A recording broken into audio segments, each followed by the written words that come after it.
Welcome to the portion of the Dolphins season that is circling the drain. The Miami Dolphins have begun, what is it, 1-4, heading into this home game against the Los Angeles Chargers. Miami suffered a 27-24 loss to the Carolina Panthers on Sunday. Joining me now to discuss that is Isaiah Smalls, Miami Herald beat reporter. I am Omar Kelly, Miami Herald columnist. Isaiah, I assume you're in mourning. Yeah, I think it's about that time. I've tried to hold on for as much as I can. I just think it's over. I think it's truly over. Look. I don't understand how a team like this. I was pissed yesterday, first of all, on Twitter. So I was Pissed. pissed. I Really? was pissed because I think for the first time, like I got it. I got being a Dolphins fan, right? You build this lead, you think it's gonna be okay, and then you let the Carolina Panthers think that they are on your level, and then you don't take care of your food. You keep playing with But your hold food. on, they are on your level. Oh no, they're better than you. Let's not get it twisted. There's an L next to your name. They're better than you. I don't care what you say. I don't care what's going on. Blah blah blah. I incorrectly assumed that this Dolphins team was a lot better than they were, and so I just had to start the podcast off like that because it's Here's my thing, and I'm not surprised because the whole week we were talking about, oh, well, Carolina's bad, and my response to that is, do y'all not realize the Dolphins are bad? oh of course. Two But, bad but teams, Yeah, but anything can the happen. Panthers were I think going into Sunday, we thought that the Panthers were worse. I think we did. Huh? Like, let's not act like you did it. You predicted Oh, no, the no, Dolphins no, to wait, win. wait, wait. You It's predicted the Dolphins to win, I which means did that predict the Dolphins to win. I didn't have much confidence in that, but I felt as if it wouldn't be that much of a transition offensively in the pass game just because they're used to practicing without Tyreek Hill. They know what it looks like. So that put that aside. Offensive line, it is going to be what it's going to be. But I did have concerns about the defense because they can't stop a nosebleed at all. And there is no solution like Superman not walking through that door. I thought about this in regards to their run defense. For those who don't understand, the Dolphins allowed 239 rushing yards to the Carolina Panthers on 32 carries. With their backup running back and third string guard which is Rico Dowdle, is that Rico the Dowdle. gentleman's name? 206 career game for him, of course. Yeah, best game of his life. Yeah, I mean, he was 1,000-yard rusher last season. Yeah, but he didn't hit no 200 yards last year. Respect on his name. Like, 100%. Like, he earned my respect yesterday. But I'm just saying, I was talking, I don't think I was talking greasy. I just said, there's a reason why Cowboys let him go. But now I'm starting to see it. I'm like, good God Almighty, they might have a two-headed monster back there. Either the defense is really that bad, right? Or they have just a crazy running back tandem over there in Carolina. And I've been saying this for a good little while now. When you don't, fundamentally, I've learned you can't run a 3-4 defense without a nose tackle. It just doesn't work. You have to have a guy who can be in there taking on two. Benito Jones is what he is. You may do it last year. You thought you could do it this year.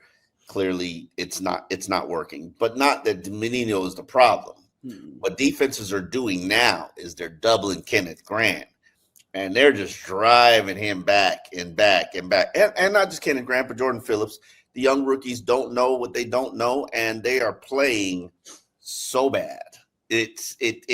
And the bigger issue is unless you go out there and find a veteran that's out of work that could still play, or go claim somebody off somebody's practice squad or go trade for a defensive tackle, there is no solution in sight.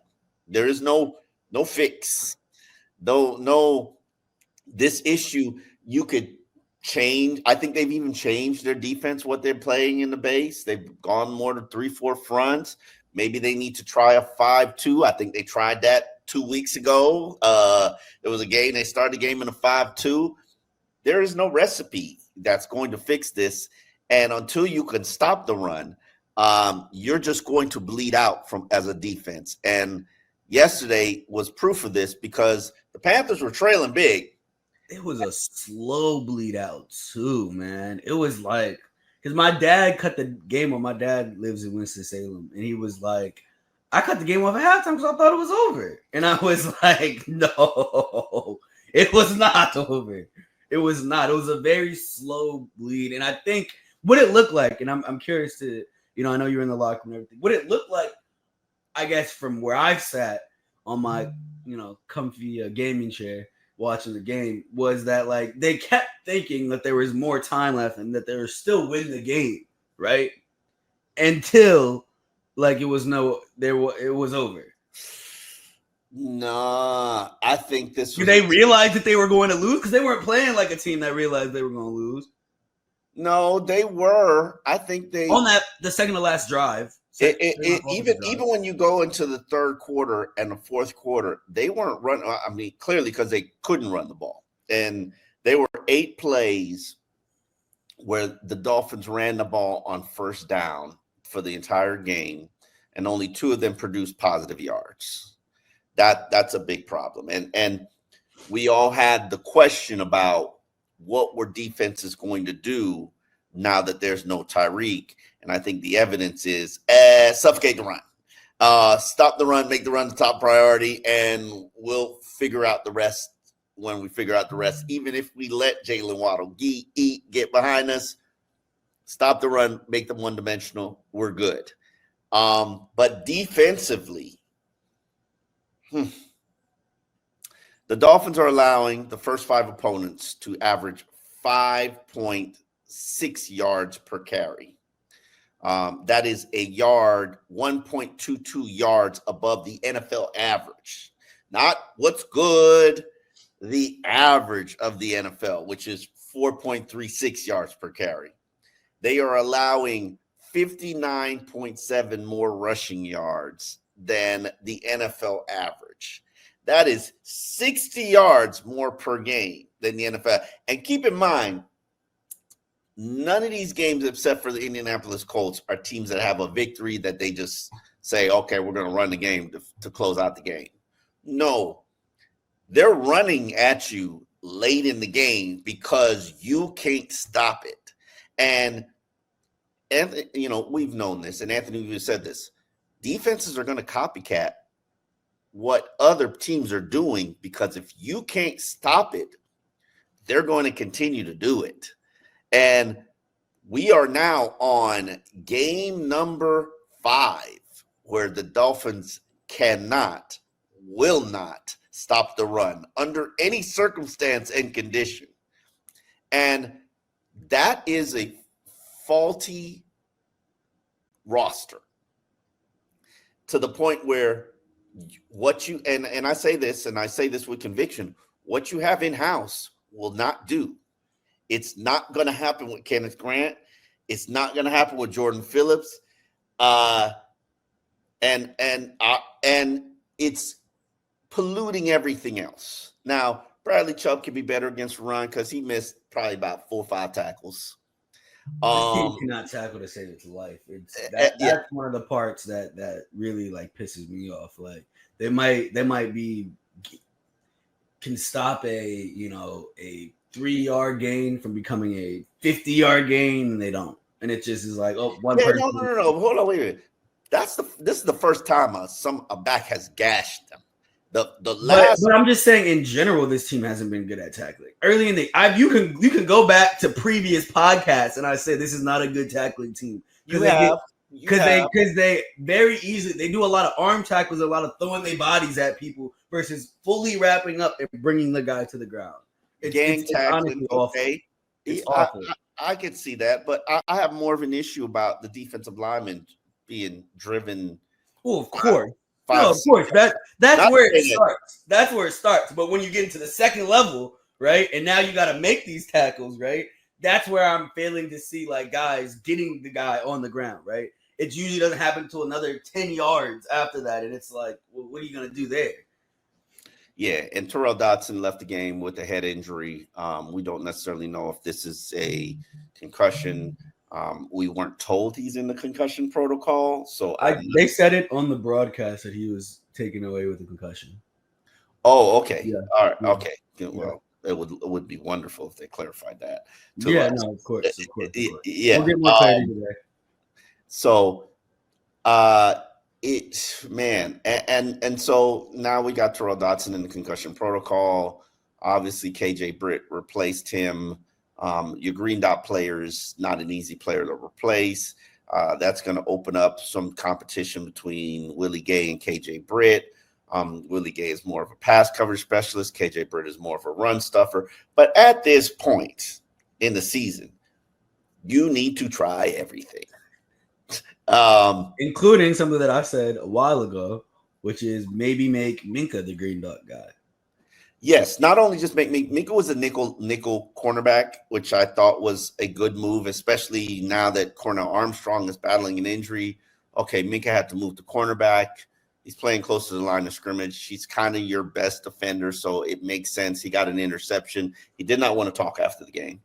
I wouldn't want to talk either after that. But with that said, I'm understand where I'm coming from. Until you address what's going on at defensive tackle, nothing you do is going to work. At this point, there's no reason why you're not trying to play Zeke Biggers, unless he's just absolutely sucking it up at practice. Yeah. It truthfully can't get any worse.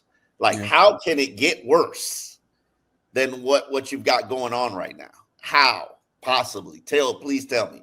Now, I don't think you can. That's one issue over there. Okay.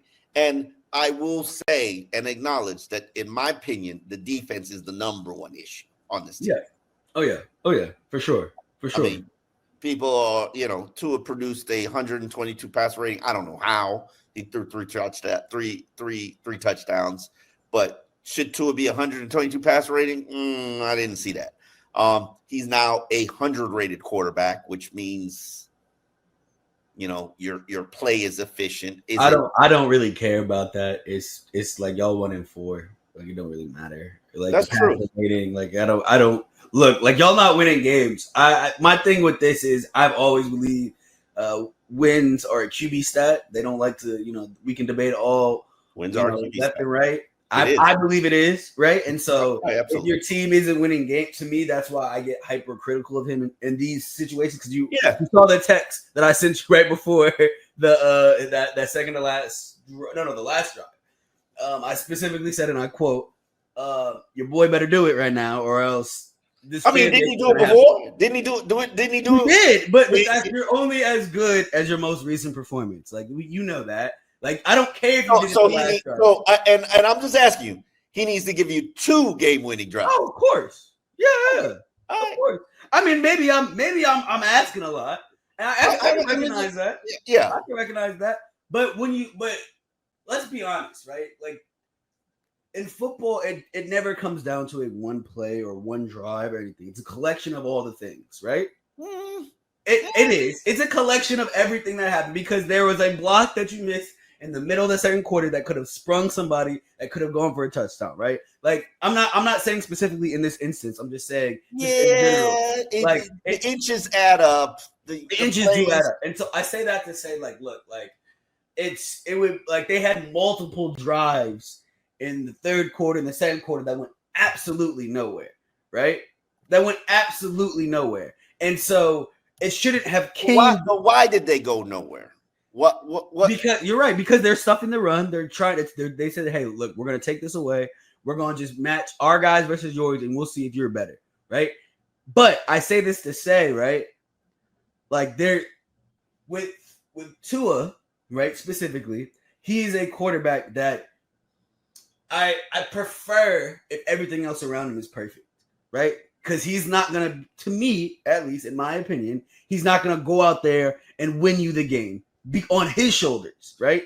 It's because everything else is going right? He's not the Lamar, the Josh Allen, and I'm okay with that, right? I'm okay with that. And so, with that being said, you can't allow the game to get that close if you know the guy that you have, right? And then that's obviously on the defense. That's more so on the defense because at the end of the day, it's about complimentary football, right? I think I praised them in the first half because they did a good job of it, right? The 2 turnovers that you got led to 2 touchdowns, right? Like that they did a great job of that, right? But in the second half, right, it just seemed like the defense stopped making stops. And again, it was such a slow bleed out that it, to me, like, and like you said, I might have been wrong, but on the couch, it looked like the team like thought they were going to win until they weren't.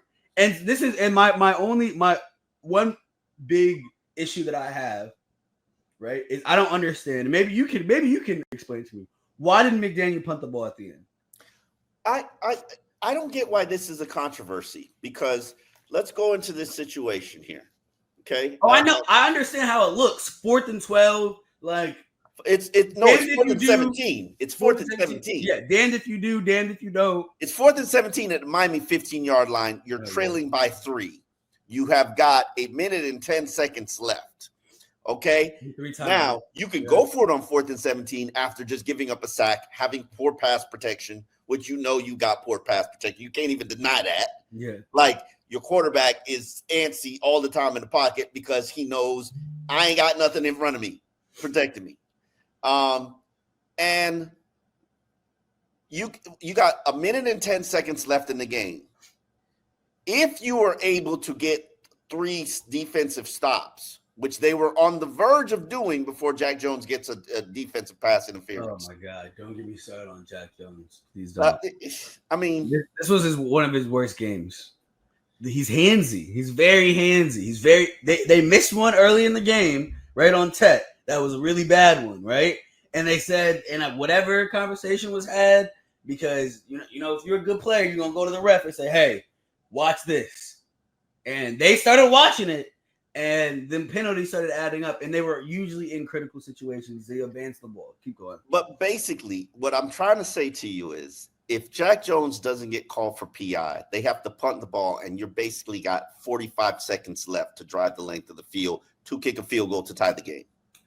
Would you rather put yourself in that situation, or would you rather not convert a 4th and 17 and allow them to kick the ball, and now you need a touchdown? Okay, just quick question. Do you believe in that defense? Yes or no? No. Did you believe? Okay. So did you believe? Wait. No, but. No, do I believe in that offensive line? No. Which one do you believe? Okay. Do I believe in that offensive line? Do I believe that this quarterback can convert a 4th and 17 when a team knows he has to pass? No, I don't. And that might be an issue. The one limitation of Tua, and I've said this going back 2 years now, when I realized who he was as a quarterback, when he's trailing and defenses know he has to pass, they're stacking the middle of the field. They're giving him everything outside and saying, throw it. Go ahead. We dare you. I don't like that Tua. I don't like that Tua. They're saying, you want to throw it out? Go throw it out. Because when he is not when his footwork isn't right and he throws that out, oh, that's a pick 6. And he's not that quarterback. He's a quarterback that will pick you apart and convert on 3rd downs and score touchdowns in the red zone and plays well with the lead. Generally, he is. Convert on 3rd downs? He wasn't doing that. He came into that game the number 1 3rd down conversion team. Second. Okay. So it unfortunately, it's not a situation where having to hurry up and score with 2 minutes left in the game. Those are all the situations where you've seen Tua fail. Interceptions. I mean, how many times have we seen that fail this season? Like before, and you could knock him for that, but there are all kinds of strengths and traits that he has that he brings to the table. That just doesn't happen to be one of it. And then even saying that, he did just score a 47-yard touchdown to Jalen Waddle, which you give him full credit for, right? Like he shut some people up with that one, right? But when it's time for you to do it again, that's when it gets a little bit shaky, right? Because you look at the balls that he threw, right, and they weren't, especially the one that Jalen Waddle, that was almost a pick. We literally almost had another pick at the end of the game because he overthrew it. Jalen Waddle saved him from that pick, right? I have to look at different angles on that play because it looks a lot different live than it actually looked on the television version. And I being at the game is a lot different than watching it on television. No, of course. And so I have to. I also want to see the third down sack that Jonah Savanaugh gave up. Because in the first half, the second, the second on the final drive. The final drive, he gave up to P. Jones a 7-yard sack that put them in 4th and 17. And I need to see from the coach's film if there was somebody open, what the coverage looked like. Yeah, because Tua held on to the ball, but you have to hold on to the ball when there's nobody open. Now, should Jonah have not given up the sack, let his man free? Yes. But, I say this about Jonah and all the rookies. I've said this previously on this podcast. I am not going to kill the rookies until we get to the midseason point because you have to know what the NFL is doing against you in order to counteract it. And Jonah's solid for all but like 5 plays a game. 5 plays a game, you got a problem.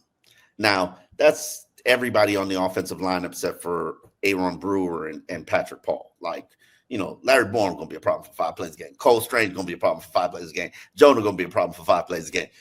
Put that together, you got 15 bad plays. That's a lot of plays. That's 15 plays. That's a lot. I mean, these are your backups. The Jonah should be getting help and protection. You're not in a position where you can help and protect him right now. Yeah, it is what it is. But every team is going through these things with offensive line. The Los Angeles Chargers going through it offensive line. The Carolina Panthers going through it with offensive line.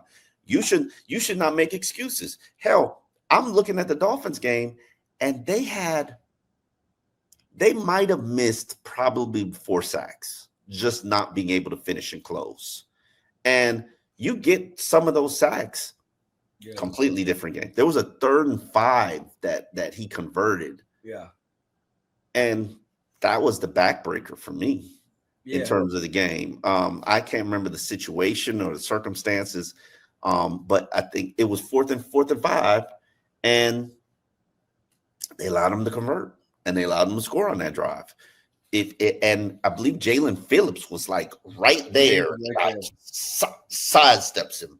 Like, you got to close on those plays. Like, I think Jalen Phillips got 1 sack on the season, but he's probably missed about 5. Yeah. That's the difference between $100 million contract and what you're ultimately going to end up getting playing for $8 million a season. Mm-hmm. I'm curious right now because in the locker room, I could tell you the best way to describe it is they're numb. They're numb, and I think it hit them.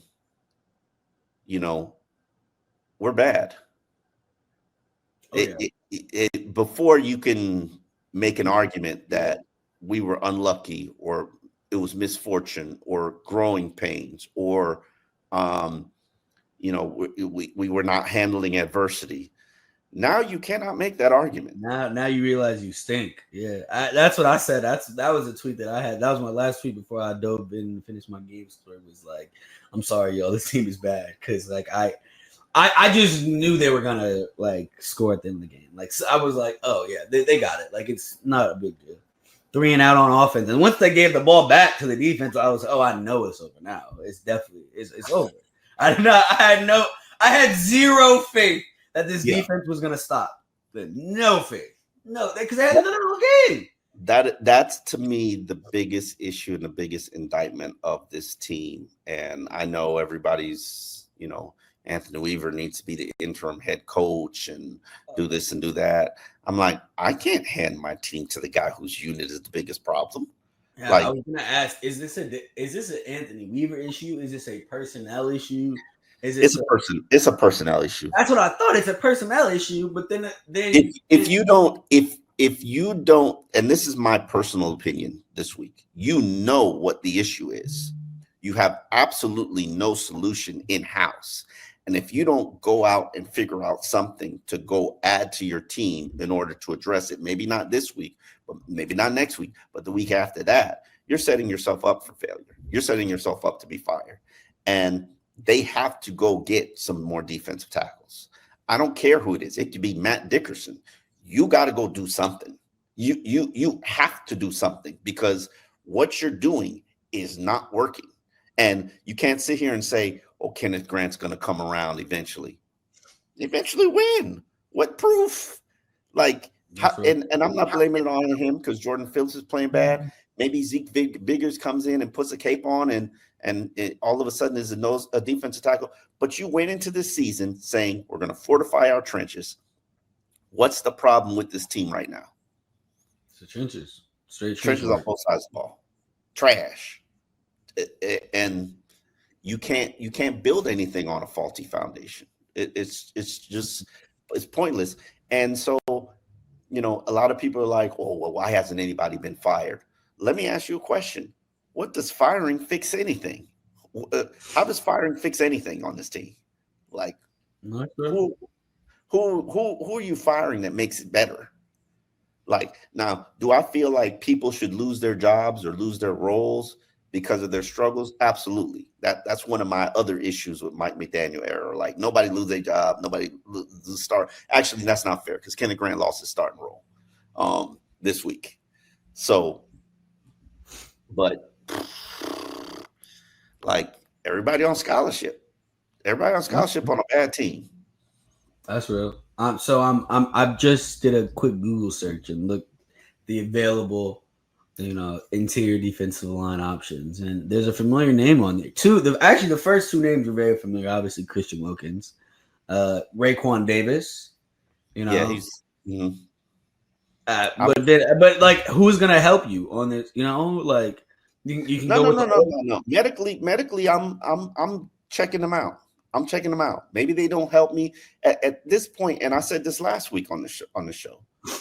Christian Wilkins, even if you could bring him in and rehab him, and get him right to the point where he's contributing at the end of the season, one, that might help you in the long run re-signing him, and two, if he goes out and he signs somewhere else, you get a compensatory pick for him. Like, where's the loss? Why? If Christian wants to be part of an organization or rehab, he's got his own pending situation where the Las Vegas Raiders going to have to pay him $24 million because these are guaranteed contracts. They're fighting against that, but he's probably not all healed because of the foot injury. But it would be nice to get him in the building and help him heal. And Raekwon Davis had, I believe it was blood clots or some situation that was going on that was medically keeping him out of the NFL. I'm at least checking. Like, I said, I brought up Matt Dickerson. I don't know if he's still on the Jaguars practice squad, but at this point, I'll take Jordan Phillips from the Bills practice squad, and I hate that dude. I was about to say, he was definitely one of the names right here available. Yeah, I didn't want to go. I didn't want to bring him up because I know y'all got beef. So right here. I was hiding from. I saw him in the tunnel and I was hiding behind Joe Shad because I'm like, yeah, we got that kind of beef. Hiding behind another grown man is kind of crazy. But the grown man I'm hiding from is 6'4", 350 pounds. What you want me to do? Like, Maybe not create 6'4", 250-pound enemies, man. That's crazy. And I know that sounds insane because of where we work, right? And that's just generally the construction of a lot of the guys that we cover. But good God. Good God. It's a hazard of doing business. What you want me to do? I don't know, man. I don't know, but that's kind of crazy. Yeah, no, Jordan Phillips ain't coming back here. Like, he hates this place, and he's notoriously lazy, and in his mind only the Bills get him. But like, I'm sorry, there's another Jordan Phillips like figure out there who you can bring to your team and help you, because it's not working with what you got. Yeah. And it's a foundationally flawed roster. Now the question is, at what point do you pull the plug on this team and this season? You saw how I came on. I think it's now. I mean, maybe after the Chargers game, because if the Chargers beat you, knowing that they have similar offensive line issues as you, to me, it shows and I know that NFL players don't like to think of games as measuring sticks, right? But I just think sometimes in the media, it's easier for us to just try to be like, hey, okay, like this team is good. This is going to be one of the top teams in the conference. Let's see where you are. Let's see where you stack up, right? Yeah. I say that to say, like, the Chargers, even though they took a loss yesterday, like they still are one of the top teams in the AFC, right? Not necessarily the on the Bills or Chiefs level, right? But they're right under it, right? So unfortunately, that's the team that's coming into town next week. They're gonna be pissed because they lost as well, and it's gonna be a battle of, okay, who's gonna respond better to adversity. And to be honest, I have more faith in the Chargers team than I do this, because again, they lost to the Panthers, right? Like I don't believe in the transitive law of scoring in football, and like you beat this team, then you can beat this team. I don't believe in that. But what I did see was a team that played with their food, that let a team that I thought was not on your level stick around and play themselves into being on your level, right? Like I give total credit to the Panthers because they stuck around, they fought. Like, Bryce Young, I'm still not the biggest Bryce Young fan, but Bryce Young still, when the game got tight, he made plays, right? And that's one thing that he definitely made plays. Rico Dowdle, like, you have a fan in me, right? I was literally, imploring the Herald to get a picture of you because there was zero in there, and I was like, "Yo, how you gonna have a picture of the guy that was the best player on the field that day, right?" So it's one of those things where I would struggle to find the silver lining in this, right? Other than, like, you can get a high draft pick, right? But that's not going to help them. That's not going to help them. Indiana to get a high draft pick. It's unfortunately. No, that's not true. There's some good talent. There's some good talent. Show me the Jamar Chase in this draft. Okay. Ain't one. I'm just telling you. But I don't think they need to be worried. They didn't need to worry about getting a Reuben Bain or what's the tackle from Miami. They need to worry about getting one of them. Then they need to worry about a skill player. You could get one of those. You don't need a top 5 pick to get one of those. But on that note, because I got to make a flight, we will continue to break down what happens now. As I said, Steve Ross ain't firing nobody now at this point. Steve Ross has got to be diligent and patient. So before we wrap up, what is that point for you? I said what the point is for me. What is the point for you? Bye week? Okay. Then I'm not. We're gonna give you probably till the bye week to figure your life out, to figure this thing out. And if you can't, and you know how I feel about Chris Greer. I mean, there's circumstances involved here that you can be mad at it as much as you want, but it's circumstances involved in that decision. So, but everybody's part of the problem. The problem is we don't have any solutions right now. On that note, Dolphins in Depth, we are out. We will be back later this week to give you sort of a breakdown of the Chargers week and the injury front, especially giving you an update on Terrell Dodson, your Green Dot player. On that note, we are out.